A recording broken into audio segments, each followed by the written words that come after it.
After the death of her husband, Hattie Canty became solely responsible for her 8 children. She turned to hospitality work to make ends meet.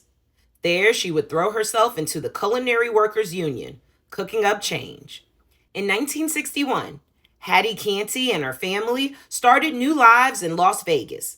She worked as a janitor, and her husband worked in construction. Together, they provided for their 8 kids.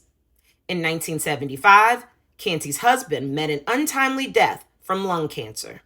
Now the sole provider for her family, Canty joined Culinary Workers Union Local 226, hoping to make a decent salary.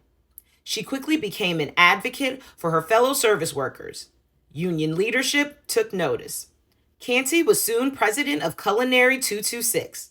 Under her leadership, the union held one of the longest strikes in U.S. history, from 1991 to 1997.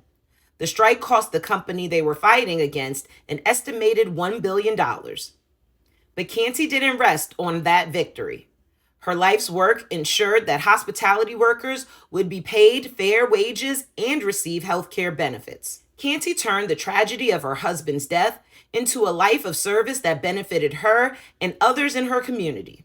Black women are often at the forefront of social change, and their leadership can inspire us to fight together for economic liberation. We all know schools aren't teaching Black history correctly. That's why PushBlack is so important. Will you support truthful, accurate, empowering Black history content with a donation? Click the link in our bio to donate now.